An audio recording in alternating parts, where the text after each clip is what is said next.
welcome to the show. Today we're taking a deep dive into the fascinating world of computational estimation. Oh, yeah. You know those times when you quickly approximate an answer in your head without pulling out a calculator? Right. We're going to uncover the secrets behind that everyday magic. Absolutely. And joining us today is a leading expert in the field. Well, thank you for having me. It's great to be here. So we're zeroing in on some hot-off-the-presses research from Psychological Research, a study that really breaks down the how of estimation, the strategies people use, and what sets those mental math whizzes apart. Yeah, it's a really fascinating study. It's more than just being good with numbers, isn't it? There's a real art to it. It really is. It's like anything else, the more you practice, the better you get. This study identified 5 key strategies for computational estimation. What's interesting is these strategies came from analyzing both a traditional test and a brand new one developed for this study, the test of estimation strategies, or TES, as I guess the cool kids call it. TES, yeah, I like it. Before we jump into those strategies, can you tell me more about what makes these tests so important? Sure. So for years, research relied on the test of estimation ability, or TEA. Right. But this new TES allows researchers to go beyond simply measuring estimation accuracy. Okay. It actually delves into how people arrive at their estimations, offering a window into the specific strategies being employed. Like peeking into the engine, not just looking at the speedometer. Exactly. And what this particular research found is that these strategies could be grouped into 2 distinct classes, Class 1 and Class 2. Think of Class 1 strategies as your trusty everyday tools. These are the strategies most of us learn in school, the ones that provide a solid foundation for estimation.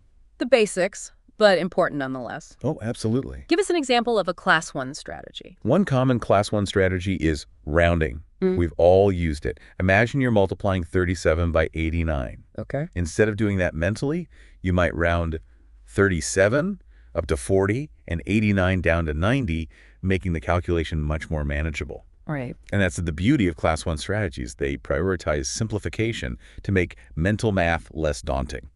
So rounding is like the trusty hammer in our mental toolbox. I like that, yeah. What other go-to strategies fall under Class 1? Another is called proceed algorithmically.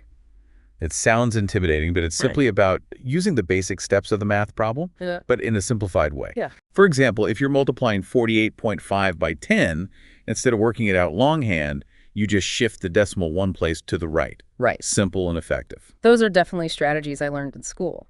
Now, I'm curious about Class 2 strategies. What makes them stand out from these foundational techniques? Class 2 strategies require a deeper understanding of numbers and their relationships. Okay. These strategies are less about simplification and more about leveraging your math knowledge to find elegant shortcuts. Sounds like we're moving from hammers and screwdrivers to power tools. Exactly. That's a great way to put it. So Class 2 is all about mastering those power tools of estimation. Yeah, they're really cool. Give us a glimpse into this advanced mental math arsenal. Okay, well, one fascinating Class 2 strategy is called known and nice. And this is where your existing knowledge of math facts really comes into play. Right. For instance, imagine trying to multiply 23.7 by 4.2 in your head. Yeah, a little tricky. Bit tricky, right? Yeah. But if you remember that 25 multiplied by 4 equals 100, right. You've got a handy anchor point. I see. You can quickly deduce that the answer will be pretty close to 100 since our original numbers are so close to that known fact. It's like finding a familiar landmark in unfamiliar territory. Exactly. That's a great way to think about it. Yeah. What's another one of these elegant shortcuts? The fractions strategy can be incredibly useful. Oh. It involves converting decimals or percentages into fractions to simplify calculations. Okay. Let's say you need to calculate 80% of 148. Okay. That might seem daunting at first. Right. But if you recognize that 80% is equivalent to 4/5, right, you can reframe the problem as finding 4/5 of 148, dividing 148 by 5, and then multiplying by 4 is a much more manageable mental calculation. Right. Yeah, that makes sense. Yeah. These Class 2 strategies are really making me rethink how I approach mental math. It's less about brute force calculation and more about strategy and recognizing those clever connections. Yeah, it's really about thinking flexibly and efficiently. And that's what this study highlighted when they looked at what differentiates those high performers from the average person. Exactly. Right. They divided the participants into groups based on their performance on that new TES test. Right. What did they discover about these estimation aces? Was it just raw talent or was there something more at play? Well, what's fascinating is that while high performers were indeed more accurate, Okay. their edge wasn't just about being a human calculator. Right. It was their strategic flexibility that truly set them apart. Okay. They weren't relying on one or two preferred strategies. Uh-huh. Instead, they were adept at choosing the most effective approach for each problem. So it's not about having a single tool that you're great with, but having a whole toolkit and knowing when to use each tool. Exactly. It's about assessing the problem and selecting the most relevant, most elegant solution. Okay. For instance, let's say you're faced with dividing 357 by 18. Okay. Someone relying solely on rounding, like round 357 to 360 and 18 to 20, Right. that gets you in the ballpark.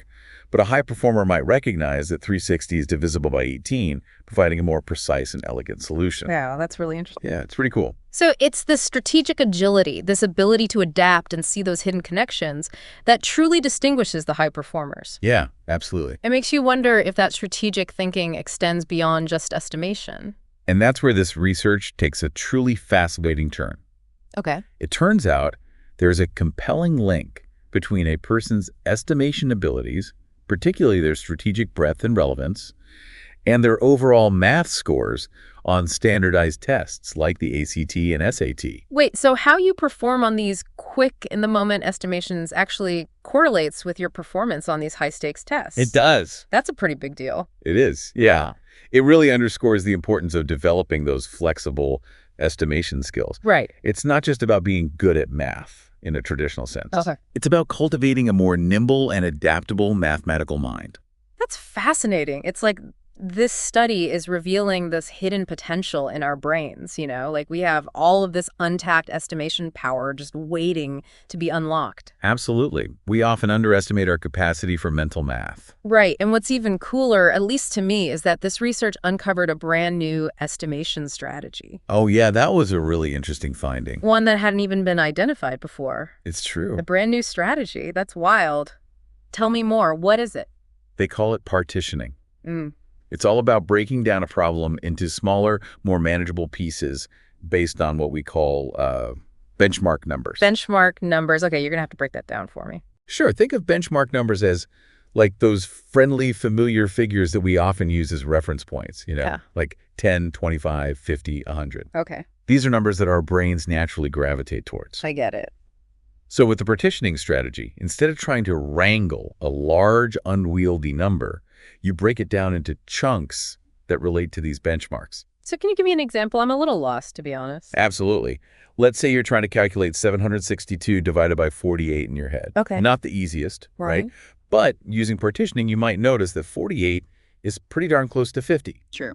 And we know that 50 goes into 100 twice. Right. Right. Right. So we can break down 762 into easier chunks. 100, 100, 100, you get it. Okay. So you have 7 100s in there. Gotcha. Since 50 goes into each of those 100s twice, you're already at 14.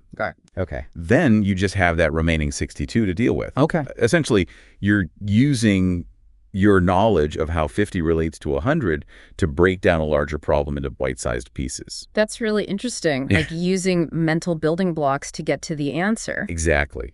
And the study suggests that this partitioning strategy could be especially helpful for people who struggle with traditional multiplication or division. Interesting.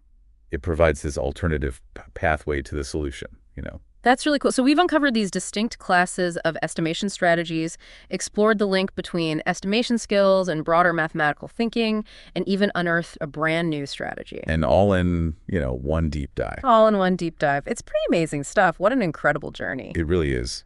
So as we wrap up, what's the one thing you want our listeners to take away from all of this? What's that one nugget of wisdom they can take with them into their everyday lives? That's easy. Embrace the art of estimation. Yeah, I love it. Challenge yourself to rely less on calculators and more on your own intuition and strategic thinking. Mm. The more you practice, the more confident and capable you'll become. Right. And who knows, you might just surprise yourself with your own inner math whiz. What a fantastic note to end on. A huge thank you to our expert for illuminating this fascinating area of research. And to you, our listeners, until next time, happy estimating.